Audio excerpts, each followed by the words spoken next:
চীন, যাকে বলা হয়ে থাকে ওয়ার্ল্ড ম্যানুফ্যাকচারিং হাব, এমন কোনো পণ্য নেই যা চীনে ম্যানুফ্যাকচার করা হয় না। ন্যূনতম পারিশ্রমিকের বিনিময়ে এখানে লক্ষ লক্ষ কর্মচারী বিভিন্ন পণ্য উৎপাদন করে থাকেন। প্রায় 30 বছর ধরেই চীনে একের পর এক কোম্পানি নিজেদের ম্যানুফ্যাকচারিং ইউনিটকে নিয়ে চলে এসেছে এই লাল ফৌজের দেশে। অ্যাপল হোক বা নাইকে, একের পর এক এই বিদেশি প্রথম সারির সংস্থা কম খরচে ম্যানুফ্যাকচারিংয়ের জন্য চীনের ওপরই ভরসা রাখে। তার অন্যতম কারণ চীনের লেবার কস্ট। কিন্তু আজ চীনের লেবার কস্ট দিন দিন বাড়ছে, যে কারণে প্রোডাক্টের দামও বৃদ্ধি পাচ্ছে। সেটা বিদেশি কোম্পানিদের জন্য প্রফিট মার্জিন একটু কমিয়ে আনছে বইকি। আর সেই কারণেই কি আজ চীন ছাড়া হচ্ছে অ্যাপল বা নাইকের মতো বিদেশি প্রথম সারির সংস্থা। আসুন আজকের প্রতিবেদনে আলোচনা করব কেন চীন থেকে পালাচ্ছে একের পর এক বিদেশি কোম্পানি। প্রিয় দর্শক, 2007 সালে যখন স্টিভ জবস প্রথম আইফোন লঞ্চ করেছিলেন, সেই সময় চীনের লেবার কস্ট ছিল দিনে মাত্র $1। লেবার কস্টের এই অঙ্কটা কিন্তু সেই সময় থাইল্যান্ড বা ফিলিপিন্সের থেকেও অনেকটাই কম ছিল। কিন্তু দেখা যাচ্ছে ধীরে ধীরে সেই লেবার কস্ট বাড়তে বাড়তে আজ পৌঁছে গিয়েছে দিন প্রতি $8, আর সেটা অন্য দেশের থেকে অনেকটাই বেশি। খেয়াল রাখবেন, দক্ষিণ আমেরিকার একমাত্র চিলিতেই লেবার কস্ট চীনের বর্তমান লেবার কস্টের থেকে সামান্য বেশি। তবে আফ্রিকাতে কিন্তু লেবার কস্ট অনেকটাই কম। এছাড়া সাউথ ইস্ট এশিয়ার কথা যদি বলি, তাহলে দেখব ভারত, থাইল্যান্ড এবং ভিয়েতনামেও লেবার কস্ট চীনের থেকে অনেকটাই কম, কিছু কিছু ক্ষেত্রে তো আবার অর্ধেকেরও নিচে। আর যে কারণে চীনে ম্যানুফ্যাকচারিং করাটা বিদেশি সংস্থার জন্য ক্রমশই বেশ খরচ সাপেক্ষ হয়ে উঠছে। কিন্তু চীনে এই লেবার কস্ট বৃদ্ধি পাবার অন্যতম কারণ কি? সেই দেশের পপুলেশন। চীনের ইতিহাসের দিকে একটু যদি খেয়াল রাখি, দ্বিতীয় বিশ্বযুদ্ধের পর চীনের ইকোনমির অধিকাংশটাই নির্ভরশীল ছিল এগ্রিকালচারাল সেক্টরের উপর। সেই সময় পপুলেশন তেমন একটা ছিল না, আর যে কারণে কৃষিক্ষেত্রে চীন যাতে আরও বেশি স্বাবলম্বী হতে পারে, তার জন্য চীন সরকার পপুলেশন বৃদ্ধির দিকেই মনোযোগী হয়। সত্যি বলতে কি, মাও জেদং মনে করতেন চীনের পপুলেশন বৃদ্ধিটা চীনের অর্থনীতির জন্য সুখ সমৃদ্ধি নিয়ে আসতে পারে। আর পপুলেশন বৃদ্ধি মানেই এসে যায় আরবানাইজেশনের প্রসঙ্গ। আর আরবানাইজেশন মানে গ্রাম ছেড়ে শহরে গিয়ে বেশি করে মানুষ থাকতে শুরু করা। সেখানে রয়েছে উচ্চশিক্ষার সুবিধে, ফলে আরও বেশি করে পড়াশুনো করতে শুরু করলো চীনের ছাত্রছাত্রীরা। সেটাই আগামীতে হাই স্কিল্ড এমপ্লয়ি তৈরি করতে বিশেষ সুবিধে করে দিয়েছিল। এদিকে জনসংখ্যা বৃদ্ধি পাচ্ছে, কিন্তু সেই মতন কাজের সুযোগ নেই। এটা বিদেশি সংস্থাগুলোর কাছে তুরুপের তাস হয়ে উঠল। তারা ঠিক করলো তাদের নিজস্ব ম্যানুফ্যাকচারিং ইউনিটকে নিয়ে আসবে চীনে, কারণ কম পারিশ্রমিকের পরিবর্তে পাওয়া যাবে উন্নত মানের পণ্য। চীনের সাধারণ মানুষের হাতে কাজ না থাকায় তারাও নামমাত্র ডেলি ওয়েজেস নিয়ে নিজেদের কাজে লেগে পড়ল। এভাবেই চীন হয়ে উঠতে থাকে ম্যানুফ্যাকচারিং হাব।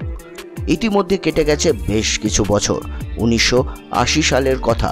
চীন সরকার দেখল তাদের পপুলেশন এমন বেনজির বৃদ্ধি পাচ্ছে যে দিনের শেষে হয়তো সেটা সরকারের কন্ট্রোল করার মধ্যে নাও থাকতে পারে। আর যে কারণে চীন সরকার ওই বছর নিয়ে এলো ওয়ান চাইল্ড পলিসি। কিন্তু সেটা যে দিনে দিনে উল্টো চাপ তৈরি করবে আগামীতে, কেউ ভেবেছিল? মুশকিল হচ্ছে সে সময় যারা ইয়ং ওয়ার্কার্স ছিলেন, আজ তারা রিটায়ারমেন্টের দোরগোড়ায়। এদিকে আগের মতো সেই ওয়ার্কফোর্স নেই। ভালো রকম ঘাটতি দেখা যেতে শুরু করায় চীনে নিত্যদিন লেবার কস্ট বাড়তে শুরু করে। আর এখন যা অবস্থা, এই পারিশ্রমিকের থেকে কম পারিশ্রমিকে কেউ কাজ করতেও রাজি নয়। এমনিতেই চীনে যখন লকডাউন চলছিল, তখনই বহু সংস্থা চীনের ওপর থেকে নিজেদের ভরসা হারাতে শুরু করে। একই সঙ্গে অন্য দেশে নিজেদের ম্যানুফ্যাকচারিং ইউনিট তৈরি করার কথাও তারা ভাবে। এখন পুরো পৃথিবীর মার্কেট একেবারে পাল্টে যাচ্ছে। চিরাচরিত ধারা থেকে বেরিয়ে গিয়ে ওয়ার্ক কালচার একেবারে পাল্টাচ্ছে অন্য রকমভাবে। তার জন্য চীন সরকারকে সরাসরিভাবে প্রপার এডুকেশন দিতে হবে। এখন বিষয়টা হলো, চীনে এডুকেশন সিস্টেম যথেষ্ট ভালো। পড়াশুনো করে যারা ডিগ্রি নিচ্ছেন তারা যে হাই স্কিল্ড কর্মচারী হবেন, সেই বিষয়েও কোনো রকম অসুবিধা থাকার কথা নয়। কিন্তু বিষয়টা হচ্ছে যে চীনে এই এডুকেশন পলিসি কিন্তু শহরের এলিট ক্লাস বা মধ্যবিত্তরাই বেশি পেয়ে থাকছেন। এর ফলে দেশে এমন বহু মানুষ রয়েছে যাদের কোনো ডিগ্রি নেই, টেকনিক্যাল নলেজ নেই। ফলে গ্লোবাল মার্কেটে চীনের একাধিপত্য জারি থাকাটা একটু সমস্যার কারণ হয়ে দাঁড়াচ্ছে। তাহলে কি চীনের ইকোনমি কোল্যাপস করতে পারে? আপাতত সেই সম্ভাবনা একেবারেই নেই। তার কারণ হলো কোনো দেশে বিজনেস সেট আপ করতে গেলে সবার আগে প্রয়োজন বিদ্যুৎ, জল এবং ভালো রাস্তা।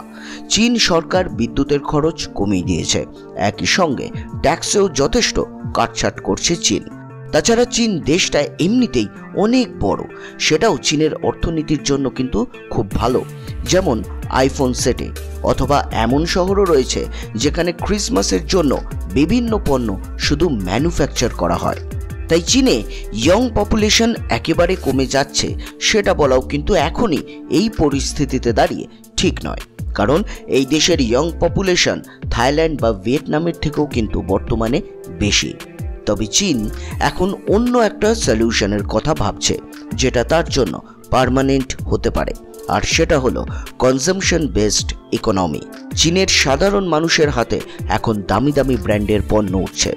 এর মাধ্যমে চীন বিদেশি কোম্পানিদের জন্য এক সুবিশাল মার্কেট তৈরির জায়গাটাও ধরে রেখেছে। আর চীনে যেহেতু কর্মক্ষম মানুষের সংখ্যা কমছে, সেজন্য চীন নিজে অন্য একটা পলিসি নিয়েছে, আর সেটা হলো ডেট ট্র্যাপ। চীন বিভিন্ন দেশে ডেট ট্র্যাপ ছড়িয়ে রাখছে, যার সর্বশ্রেষ্ঠ উদাহরণ হতে পারে পাকিস্তান। চীন এমন সব দেশে ইনফ্রাস্ট্রাকচার ডেভেলপমেন্টের কাজ করছে যে দেশগুলো ভবিষ্যতে সেই ধার শোধই করতে পারবে না। পাকিস্তানে চীন ইতিমধ্যেই 30 থেকে 40 বিলিয়ন ডলার লোন দিয়েছে। তার জন্য ইনফ্রাস্ট্রাকচারের কাজ করছে চীন সেখানে। এদিকে পাকিস্তানের অবস্থা আমরা সকলেই জানি।